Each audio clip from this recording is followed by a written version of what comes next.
welcome back to my channel. As I'm recording this, it is January 24th. It's the day on which my divorce became final with my ex-wife. I actually refer to this day as my anniversary.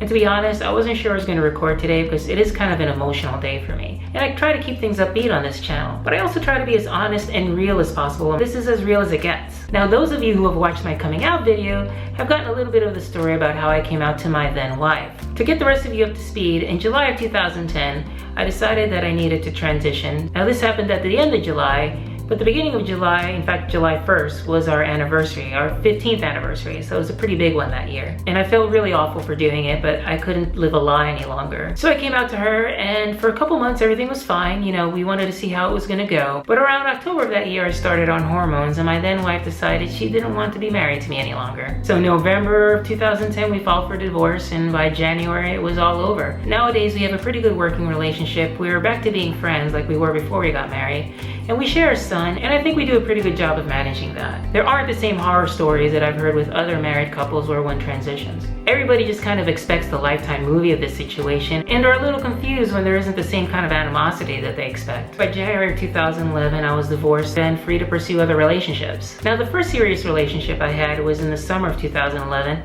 It was only the second relationship I'd ever had in my entire life, because my ex-wife was the first person I kissed, the first person I had sex with, and the first person I married. So I was very inexperienced at just the whole dating game in general. And here I was in my first relationship, and sad to say that one didn't work out.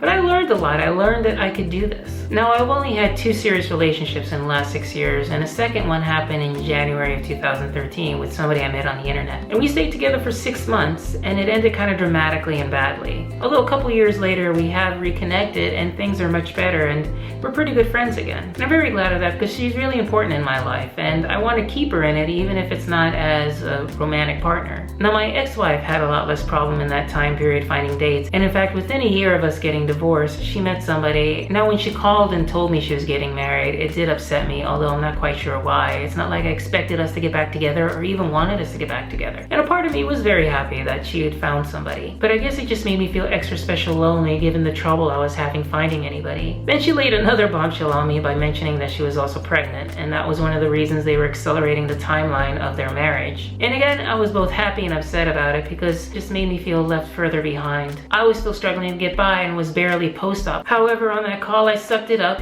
did the best I could to congratulate her. And when we hung up is the time I let myself fall apart. And I did have a huge fall apart. I felt really silly that I was that upset because I didn't have claim over her anymore. We were divorced and she was free to marry whoever she wanted to. And I really wanted her to go on with her life. I wanted her to be happy. Happier than she was with me. But I hadn't yet found my happiness, and I still haven't. And no, I'm not asking you to submit applications to become my new girlfriend.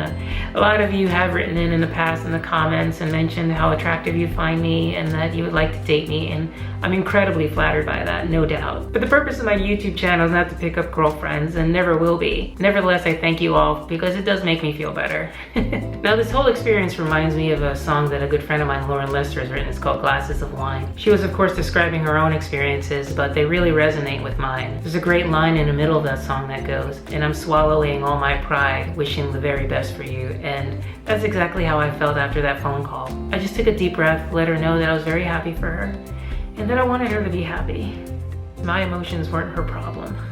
And really, this was happy news. So that's what January 24th means to me. And it also happens to fall just a couple weeks before my actual birthday. And to be honest, the older I get, the less hopeful I get. You know, it's hard to turn 46. There are just less available people between the ages of 35 and 45 than 25 and 35. I do attract a fair amount of beautiful young ladies, and I know that doesn't sound like a major problem to have at all, but I just find it very hard to date somebody sometimes who is a toddler or a child when I graduated from college. And I suppose that's my own issue, and it's something I should get past because one of these young ladies might be able to surprise me, and it would be a shame that I pass up on the love of my life just because their age begins with a 2. On that note, and I quite literally mean that note, I'm going to sing Glasses of Wine for you, the song by my friend Lauren Lester. I'm also going to include links below to her website and her Facebook page. She's an amazing singer-songwriter, and she does have a couple EPs up on iTunes and Apple Music. So go ahead and check her out. I promise you won't be sorry. Glasses of Wine by Lauren Lester. Lauren, I hope I do you proud.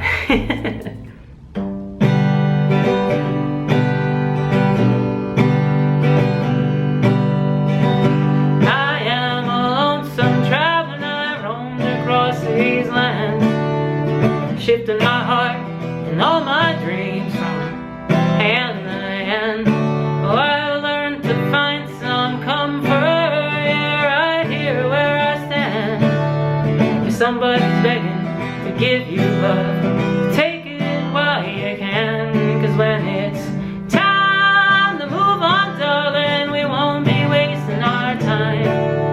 There's no sense in belonging to you, there's no sense in calling you mine. When it's time to move on, darling, we won't be wasting our time. There's only so many conversations, so many sunsets, so many glasses of wine.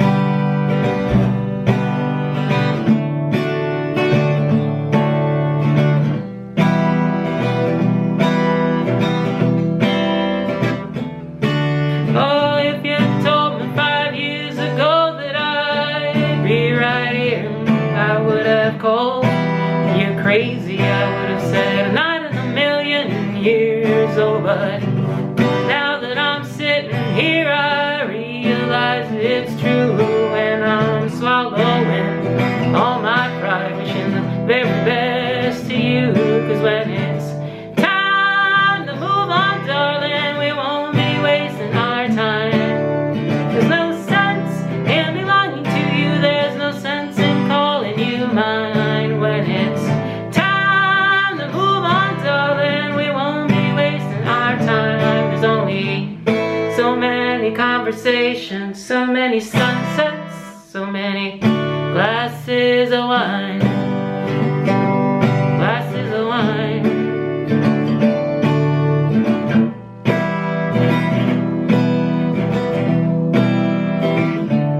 Oh, don't go saying that dirty word forever. Nothing ever stays the same, just as the season, you know it. Something is always changing you. Remember that night over the kitchen table, we'd said we'd never leave. We would go to bat for each other.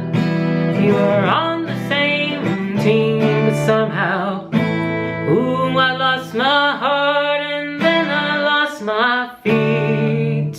And that's when I lost you, and darling, you lost me. Cause when it's time to move on, darling, we won't be wasting our time.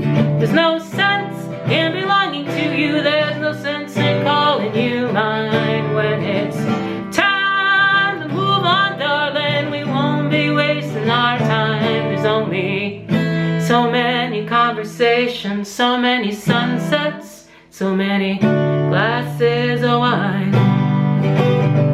Glasses of wine, darling, glasses of wine.